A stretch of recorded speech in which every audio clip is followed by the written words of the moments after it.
Hi there, and welcome to Warhammer for Idiots. My name's Dan, your friendly neighborhood idiot, and today I'm showing off this mech tower.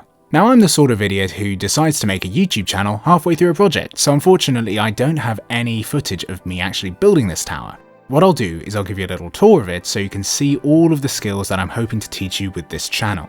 If you're looking to get into terrain, particularly if you're new to it, I totally recommend making ork terrain, even if you don't collect orks. But why on earth don't you collect orks? With orks, you can make it as rubbish as you want. You can literally build it out of pieces of rubbish you have lying around, so it's cheap and it's easy. And also there's no pressure to get it right. Orks build things rubbish all the time. It's almost more charming if it's rubbish, which is great because that's the only kind of terrain I can make. So I'm going to start off with these pipes here.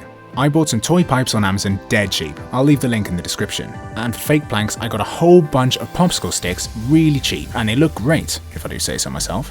So I tried to create the image of a mech shop, where it's all cobbled together and kind of higgledy-piggledy. This crane here is made from sprue and bits of cardboard, and this control box here is made from more sprue and cardboard. You've got all the bits you need just lying around. I made another entrance to this tower using a lid. You don't need to buy expensive bits for your terrain. So that I-beam there is made of cardboard, that ladder's made from bits of hair curler. If you use your imagination, you have everything you need already. Now every ork structure isn't complete without an enormous gun. He's got a little iron sight there so he knows where he's shooting, but let's be honest, orks never hit anything. So I made this gun from lids, a little bit of pipe and a hair curler, and the little cabin that the ork's going to sit in is made with cardboard. But don't worry, I've given him a big red button that he can press whenever he sees someone he doesn't like. And now we get to the painting, the bit that you're all here for. And I'm the sort of idiot who doesn't spray prime the entire tower silver, even though it's obviously all made of metal, so I had to do the whole thing by hand, and trust me, that took forever. And if you're going to do this yourself, I really do recommend you get a big can of spray silver. It'll cost you a couple of quid, but it'll save you hours of painting. But this does give me the perfect opportunity to talk about my channel and what I hope you might be able to get out of it.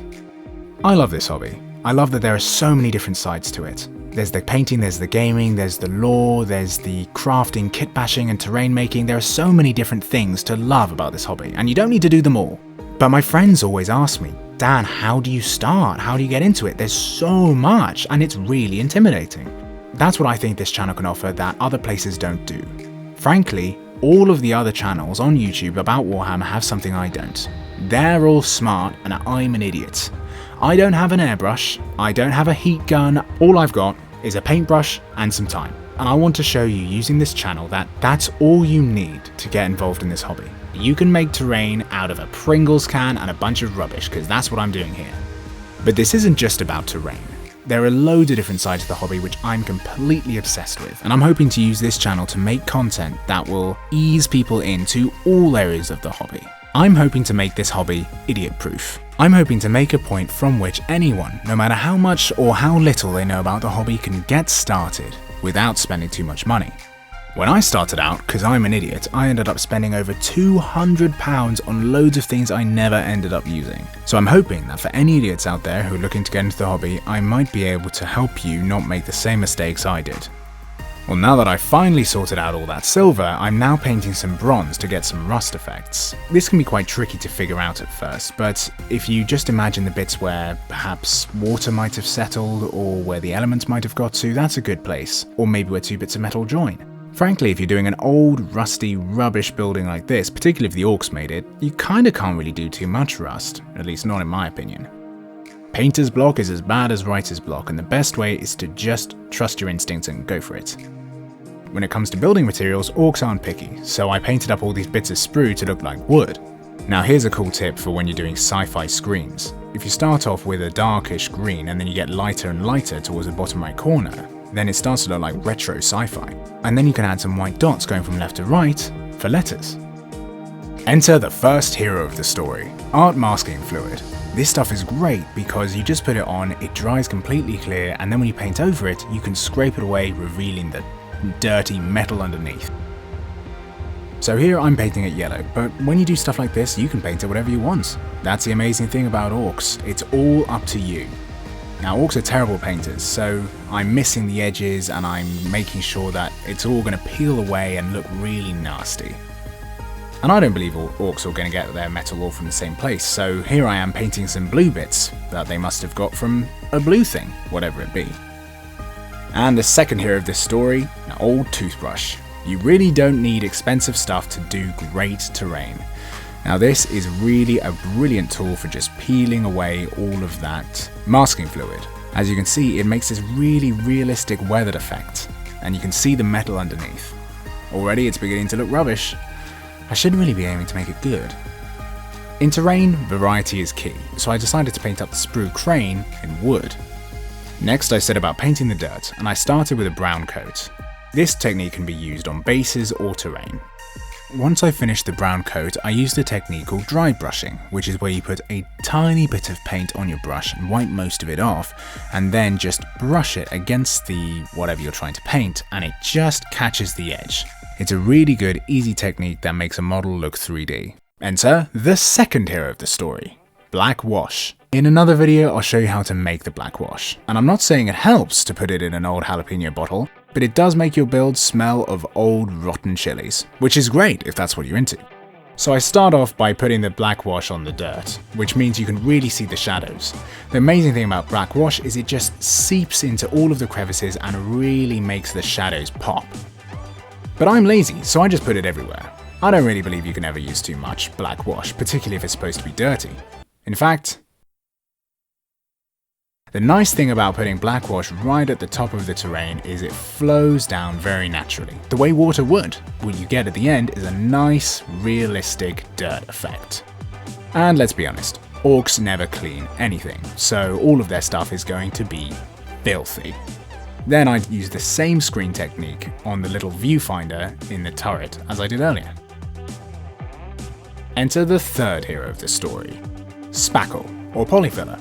It's a sort of clay that you can mold with your hands and then it hardens rock hard. I've used it here to smooth out the edges between the vault door and the rest of the wall. Unfortunately, I was an idiot and didn't do a very good job, but then again, neither would an orc, so I let myself off the hook. Next I painted the base grey to make it look like some kind of concrete bunker that the orcs had captured. When you're doing orc stuff, or even just when you're doing old buildings, it's okay if the paint job is patchy. After the wash, it'll just look old and weathered. So here I wanted some disgusting sewage to be seeping out of this pipe. So I've discovered that a hot glue gun makes some really good, realistic, flowing ooze. I just painted the hole in the back. Once that dried, I just painted it green, and it's starting to look like really awful sewage. I covered the whole thing in the black wash from earlier, and it starts to look like really dirty, old concrete, which is exactly what we're going for. Black wash always dries a little bit lighter than when you put it on, so you really can't have too much. A great way to lend some personality and lean into the story of the structure is to make some graffiti. And if you're doing orc graffiti, you don't even need to spell it correctly. And if you're an idiot like me, who makes graffiti and doesn't film it, you can just redo the M on camera. Every big, horrible, crazy death ray needs a name, and I was thinking because this is an orc crazy death ray, it needs the most ridiculous, silly name possible.